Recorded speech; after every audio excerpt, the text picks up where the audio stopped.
नमस्कार, हम हमारे नए एपिसोड के साथ हाजिर हैं। आज हम जो जुलाई 5 फादर स्टैन स्वामी की डेथ एनिवर्सरी है, चौथी वाली, वो 5 जुलाई 2021 में उनकी डेथ हुई थी। तो यहाँ पे एक प्रोग्राम ऑर्गेनाइज किया है PUCL ने, People's Union for Civil Liberties. तो हम देखते हैं क्या क्या इस प्रोग्राम में होता है। फादर स्टैन स्वामी जुलाई 5, 2021 को उनकी डेथ हुई थी। तब वो सरकार की कस्टडी में थे, उनके पर केसेस लागू थे under the dreaded unlawful activities prevention act UAPA के तहत, और उनको भीमा कोरेगांव के जो केस चल रहे हैं उस केस में उनको भी एक अक्यूज्ड करा गया था। अक्टूबर 8, 2020 को अरेस्ट हुए। उसके पहले उनने जो मैसेज डाला था उसमें उनने कहा, over the last 2 decades, I have identified myself with the Adivasi people and their struggle for a life of dignity and self-respect. In this process, I have clearly expressed my dissent over several policies and laws enacted by the government in the light of the Indian Constitution. I have questioned the validity, legality, and justness of several steps taken by the government and the ruling class. If this makes me a Deshdrohi, then so be it. We are part of the process. In a way, I am happy to be part of this process. I am not a silent spectator, but part of the game and ready to pay the price, whatever it may be. हिम्मत से उनने अपनी लड़ाई लड़ी और उनने कहा कि मैं आदिवासियों के हक में खड़ा रहूँगा। ऐसे ही फादर स्टैन स्वामी जो थे, उनकी आज डेथ एनिवर्सरी यहाँ पे मनाई जा रही है और हम सुनते हैं कि लोग उनके बारे में क्या क्या कहते हैं। Authentic Christianity, witnessing. So what they say at the end, on Stan's martyrdom day, we as comrades and co-defendants in the Bhima Koregaon Elkar Parishad case, in protest against the state-sponsored institutional murder of his, will observe a one-day hunger strike on the 5th of July, that's today. We call upon the freedom-loving, struggling masses, people's organizations, progressive groups, political parties and individuals to organize meetings, dharnas, processions, hartal in memory of Father Stan and the values he espoused with the resolve to carry forward the struggle on 5th July 2025. भी दमन हो रहे हैं, जितने भी जुल्म हो रहे हैं, उसके खिलाफ उठकर बोलना पड़ेगा। बोलिए, लिखिए, गाइए, कविता करिए, नाटक कीजिए, चित्रकार कीजिए, नाचिए, जिस तरीके से भी हो सकता है उस तरीके से अपना प्रोटेस्ट दर्ज कीजिए। कुछ नहीं कर सकते तो अपने दिमाग में सोचिए कि हम इसके खिलाफ है। जहां है वहां से अपने आसपास के लोगों को बोलिए कि जो हो रहा है वो गलत हो रहा है। तो सही मायनों में आज फादर स्टैन स्वामी का जो भी इनजस्टिस के खिलाफ की जो लड़ाई है उसको हम श्रद्धांजलि दे पाएंगे। अंधेरों की अदालत में क्या फरियाद का फायदा, ओ हो हो,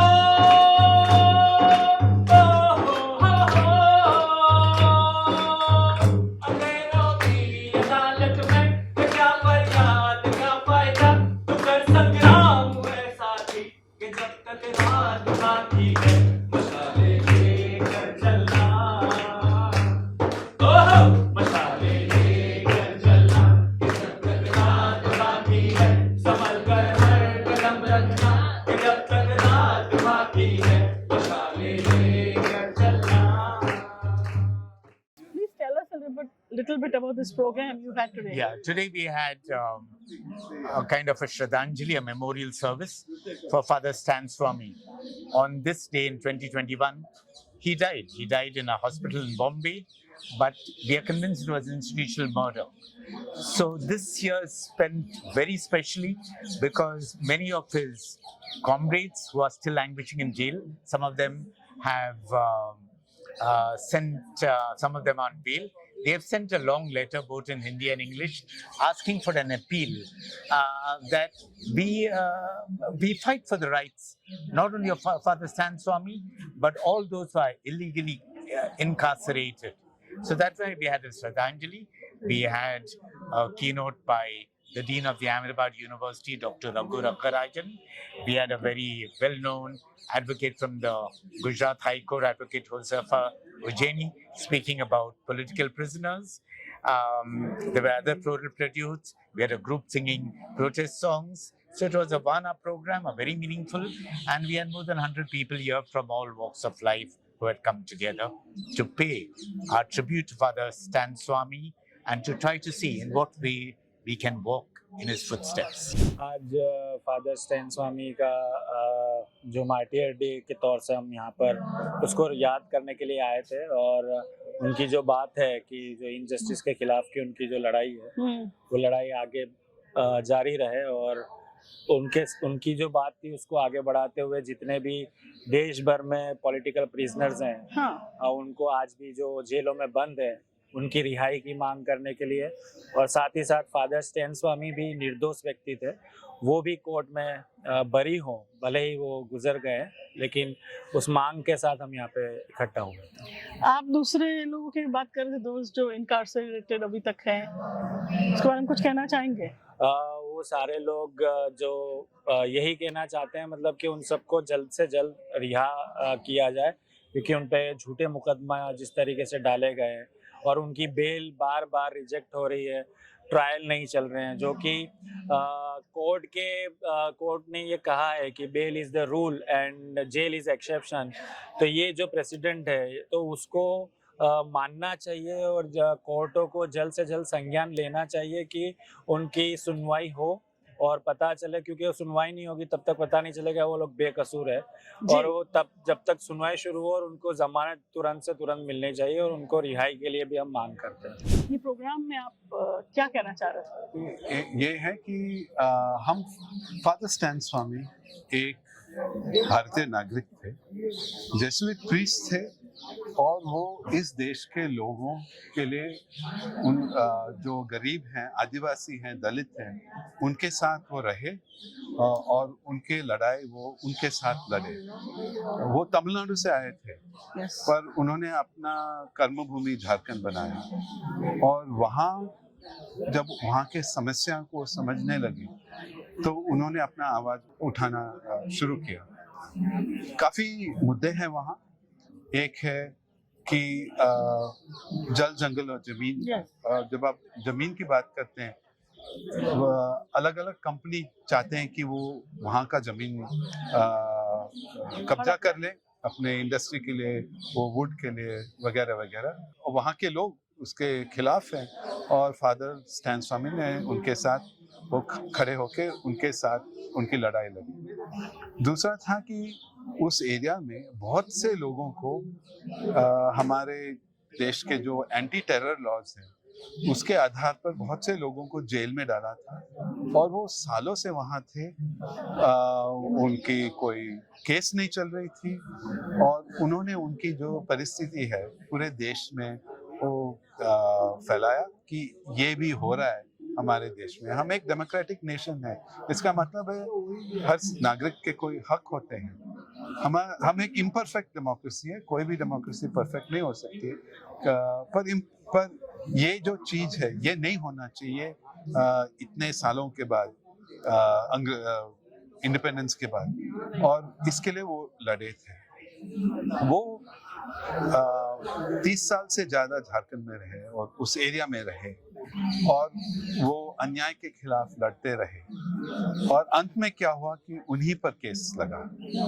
जब वो 83 साल के थे, पार्किंसन से उनकी हाथ कांप रही थी, तब उन पर भीमा कोरेगांव एल्गार परिषद का जो केस था उसमें उनको शामिल किया गया, और 2 इश्यूज थे। एक है कि वो उस केस में इन्वॉल्व थे, और दूसरा कि वो एक माओइस्ट थे, और उस आधार पर उनको झारखंड से बॉम्बे ले आया गया और उनको जेल में रखा गया। वो 268 डेज जेल में रहे। वो एक इंसान थे जो कभी भी वो हिंसा में नहीं मानते थे।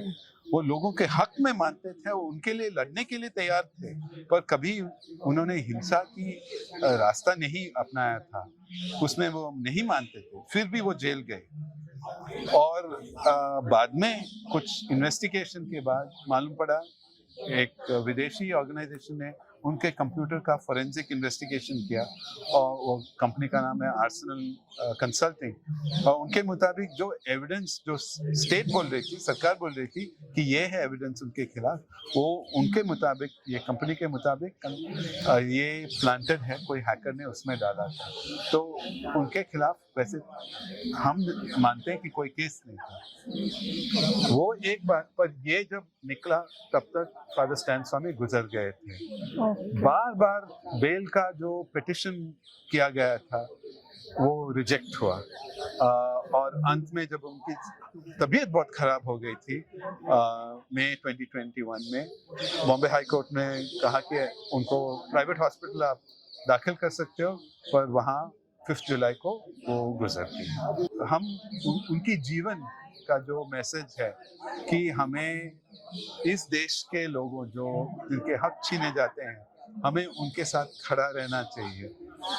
आज उनके डेथ एनिवर्सरी पर हम चाहते हैं कि हम में भी वो साहस हो कि हम उनकी तरह हमारी देश की सेवा कर सकें। तो आपने देखा कि किस तरह से यहाँ पे फादर स्टैन स्वामी की अलग अलग बातें लोगों ने बताई, किस तरह से वो झारखंड में काम करते थे, ट्राइबल्स के बीच में, आदिवासियों के बीच में, और कैसे बाद में वो भीमा कोरेगांव जो केस है उसमें उनका भी नाम आया अक्यूज के तौर पे, और अभी तक उनकी जो केस है वो जो कि क्योंकि डेथ हो गई है उनकी, तो वो कायदे से बरी होना चाहिए था, पर क्योंकि वो जेसुइट फादर थे, जेसुइट्स ये चाहते हैं कि केस बराबर चले जिसमें उनकी इनोसेंस प्रूव कर दी जाए।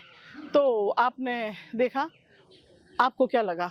आप डेफिनेटली हमारे वीडियो पर कमेंट कीजिएगा, लाइक कीजिए, शेयर कीजिए, और हम आपके बारे में आपसे सुनना चाहते हैं कि आप क्या कहना चाहते हैं इस बारे में। धन्यवाद।